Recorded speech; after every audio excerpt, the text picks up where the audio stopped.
listening to the Gilbert King Elisa Show.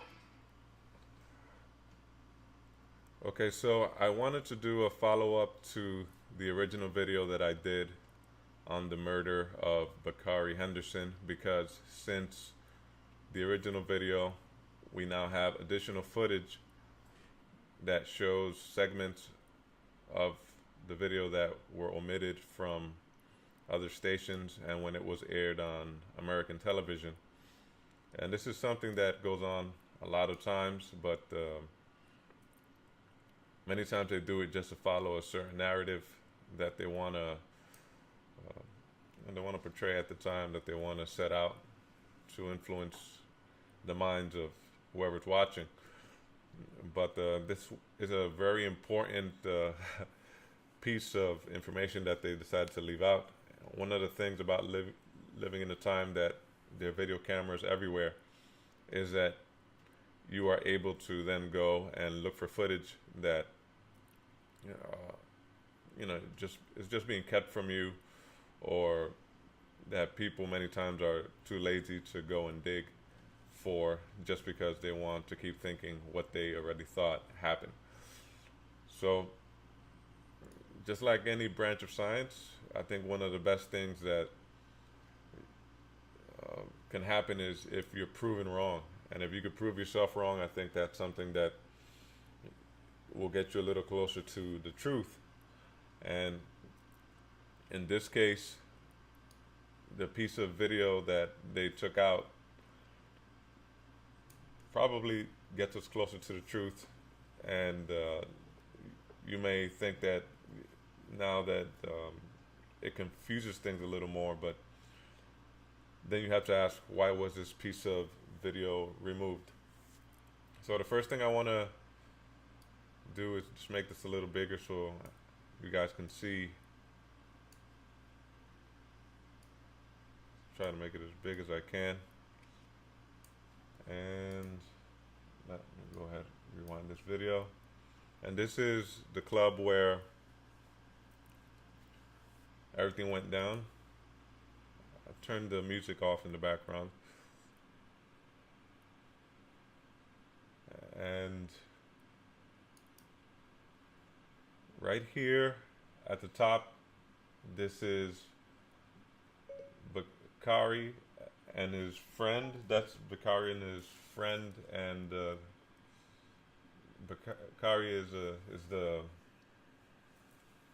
black man to the left, and in the middle is his friend, this white guy holding up the camera, and to the right is a blonde white woman that are friends of his, and they appear to be taking a selfie.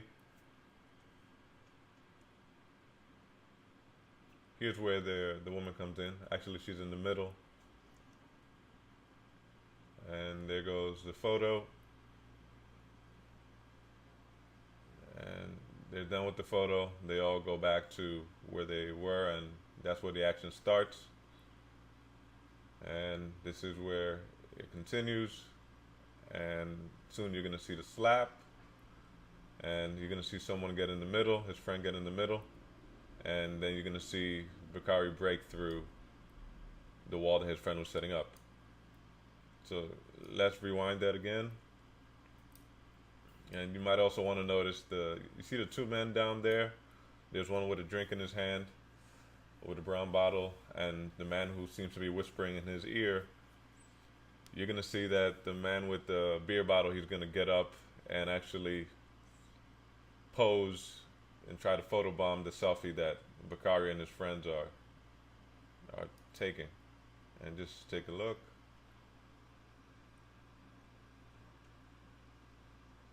There they go. And they're getting ready for the selfie. The man realizes they're gonna take a selfie. And and you see him go up. Yeah, he gets up. There he is with his hands in the air. There he is with his hands in the air, trying to photobomb like the classic photobomb picture. He leaves his friend to photobomb. And once he's sure that they finish taking the picture, you're going to see him go back to where he was seated with his friend or whoever he is. The lady goes back to where she was. It seems to be a round table. And once she gets to the table, that's where the action starts. You see the man on the left. He reaches over. He grabs a bottle that's on the table, and he slams it down on the table. They said that it broke. I can't see if it broke or not. But you see the two guys, Bakari and his friend, they take exception to what just happened. And the man, he seems to be talking to the woman.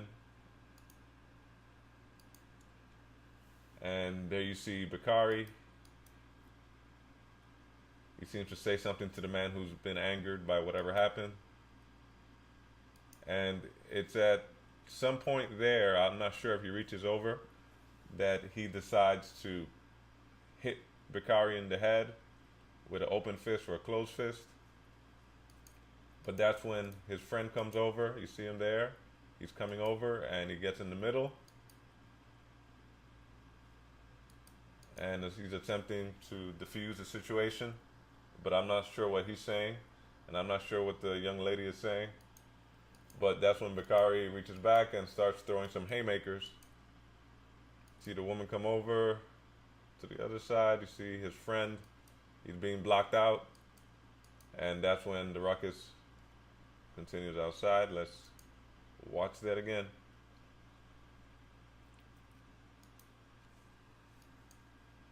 Seems like a regular day at the bar.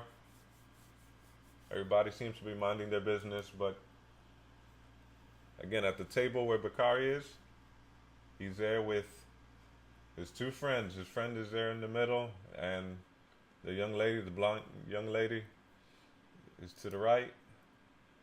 And they attempt to be, they want to take a selfie. Bakari and his friend already seem to be taking a selfie, and then the lady, I don't know if they call her over or she just comes over by herself. There she is.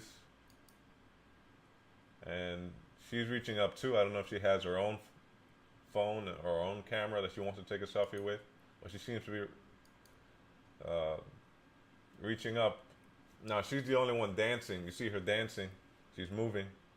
Let's just rewind it so you can see. She's the only one dancing.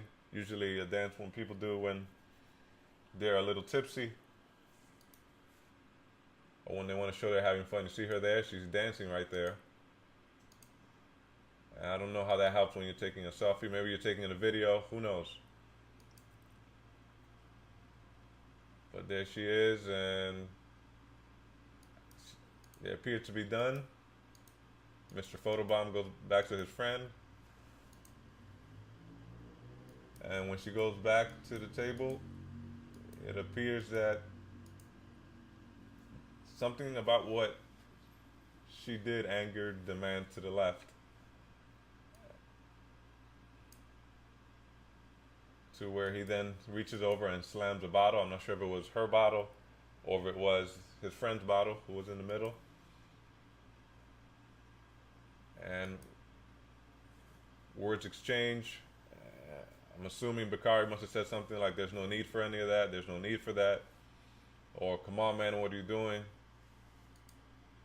But whatever it is, he trying to defuse the situation, but who knows? Again, sometimes when people are drunk, it's not easy to defuse a situation.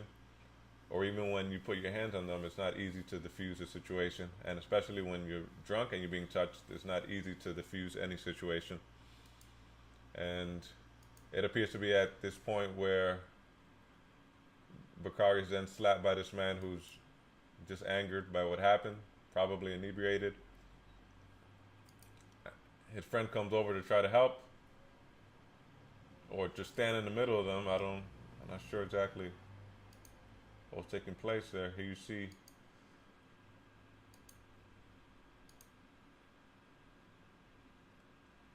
the selfie is done. The woman goes back, and it's at that point where he reaches over, and it seems that he is grabbing her drink and slams it. And the men being, I guess they feel they're being friendly to her, they start speaking for her, because now you see that the man, he focuses his attention from her to the guys. You see it? See, the man right here, he's focused and he's looking at the woman. And a few seconds later is when he's looking at, it looks to be in Bakari's direction, but it can be the guys in general. Let's rewind that again. He's looking at the woman here, and all of a sudden, he said something. One of the guys said something, and now he's looking straight at Bakari. You can see it right there. And it's at that point where Bakari gets slapped in the face for coming to the defense of his friend. Let's see it again. The selfie. Everybody's taking a selfie and appears to be having fun, and here you go, the lady's dancing, and selfie is done. She goes back.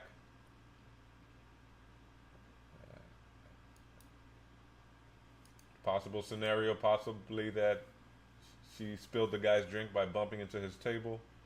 Possibly she said something that angered the guy. Possibly he was included in the selfie that he didn't want to be included in. But whatever happened, it appears that he then reaches over, grabs her drink, slams it. The guys try to stick up for her.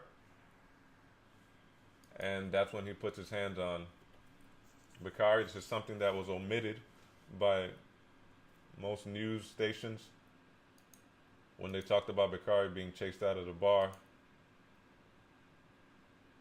And this is not to say that he should have been killed, but as I said in the video before, anytime you travel, like I said, anytime I've traveled, you always have to be super vigilant about your surroundings. You have to be super vigilant about your surroundings, because you don't know how you're perceived in other places, your actions. For example, if you go to many countries that have a high Muslim population, you have to know something about the way that they dress. You have to know something about the way that their decorum, what they consider etiquette, and also who you're around. Just basic knowledge of what's happening around you. You can't just feel that I've seen many people when they're traveling, they automatically think that because they come from someplace else that they're immune to the laws and the cultures of the land. Not saying this is what happened here, but you have to be aware of these things, especially if you're in a place where you see there are not many other people doing the things that you're doing. And especially after you angered someone. Someone is angry, he's visibly angry. What you do is not necessarily just jump in and start hitting someone, especially if you've been drinking, especially if you're in a place where no one is thinking clearly, because you're not thinking clearly if you feel that you have to attack this person. You're not thinking clearly because you feel that someone was disrespected. Now you have to make the situation right by being violent. And you see that this man has been visibly angered by what happened. And sometimes the best thing to do is just not add to the fire. Sometimes the best thing to do is just avoid it. Sometimes the best thing to do is take all the blame yourself, especially if you're outnumbered. Take all the blame yourself. It's not time to say who's right and who's wrong and what you should have done and who should have done what. Sometimes the best thing to do, even if you feel it's ruining your fun, is to leave. If you can't go to another part of that bar where you're not in present company, make your apologies. Just leave.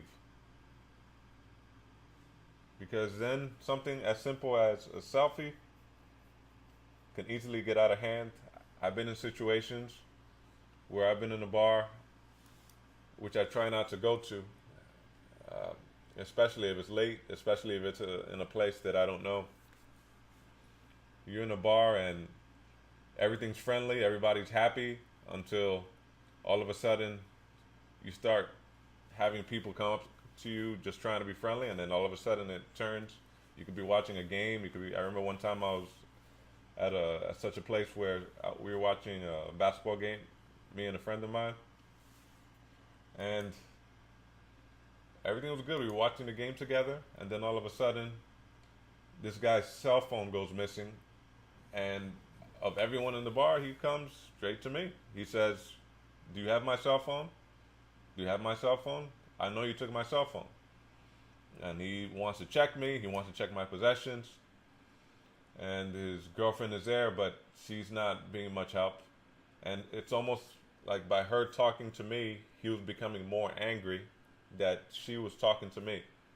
And but she wasn't accusing me. She wasn't being accusatory. What she was doing, we were just still talking about the game.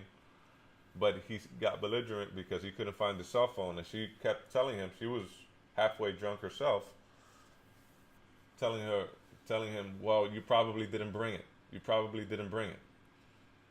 About 40 seconds later, we're face to face in a bar where anything could have happened. The bartender wasn't doing anything.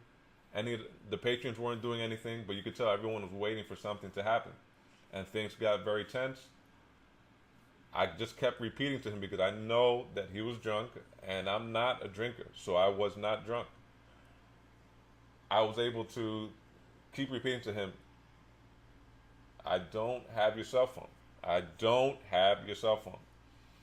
I said, "Why do you think I have your cell phone?" I was even able to show him my bag. He wanted to reach over and grab my pockets. It was at that point I decided that I was going to go. He stood right by the door. He did not want to move. Eventually, the bartender, she came out from behind the bar, and that's when she asked the guy to leave, and she got a couple of his friends to get him to leave. But there was about 40 seconds where things just escalated real quickly, and people were waiting for something to happen. And just by being in that place, I felt I was the odd man out.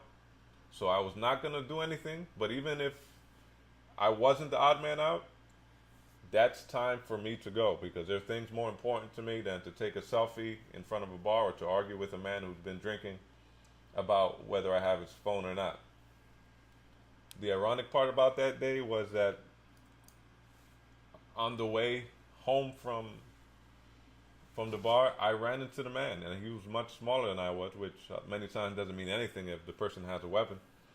I ran into the man with his girlfriend in the street, and I think he had sobered up a little bit, and he almost literally crossed the street just so he won't have to come into contact with me, and he kept saying, "Hey man, I'm sorry, I'm sorry. I'm sorry." And his girlfriend just kept saying, "Just keep walking, just keep walking." And that's the kind of thing that you don't want to get into with anyone, especially if you feel you have something to lose. It doesn't matter if you're going to be called a coward or a chicken, or you're going to feel like, you missed out on something because you didn't do what you should have done, or you saw in a movie where a guy just took out 4 guys in a bar and he was a hero and he did it to maintain his dignity and his sanity. And if your sanity comes from beating up a drunk guy or being right in that situation, then you have to reestablish what it means to be sane and what it means to be have things going for you in your life. Because if you have nothing going for you in your life, that's when you just start swinging at people in a bar. That's when you start accusing people in a bar of having taken your possessions. And sometimes the people around you at that time are the most useless people, because instead of them having good information to give you or putting you in the right situation, instead they can heighten the tension that's already there. And sometimes they're too drunk to even be able to help you. In this case, it seems that the people that were at the bar, they weren't really helping the situation. It looked like some of them may have noticed but it looked like many people had already noticed that these guys were taking selfies, and perhaps they were the coolest kids in the club. Sometimes that's the worst thing you can be. Sometimes being the most popular person somewhere, or carrying around the worst reputation, is the worst thing that you can do in a place where people don't really value the things that you're known for. So in this case, it seems to be something as simple as something happened from the point where the woman went back, and maybe she spilled the guy's drink, maybe she said something, but then it looked like the guys are then trying to stick up for her, because you see that when she goes back to the table, it's almost like it was the last straw. The man reached over and he focused his attention from the woman, who barely looks up, to then Bakari, who's the biggest guy there, and he probably tried to stick up for her, and it was there that he probably reached over, may have said something, but at that point, the patron, who was the initial aggressor, decided to then swing. And then you see Bakari's friend try to step in the middle of it, and there seems to be a moment of peace there where things could have just de-escalated, and then, bam, there goes Bakari swinging. See, there's a small table. This is a very small table, and really, if you're dancing, look at the size of that table. If you're dancing, and this is not a place where you go to dance. Look at the size of that table. If you're sharing it with 4 people, you're sharing that table with 4 people, it's gonna not leave a lot of room for a lot to be done. And again, this is not to say that Bakari should have been killed, but there's a reason that the news decided to leave this out, because it really explains a lot of what their story didn't. The reason you had so many questions was because they took a small part of it out, and the parts that they did leave in, they just circled where they wanted you to look and blocked out a lot of what was happening. So it looked like they had found their table in a bar. She came back after the selfie. Look at the selfie again where they're dancing. They're dancing. She's dancing.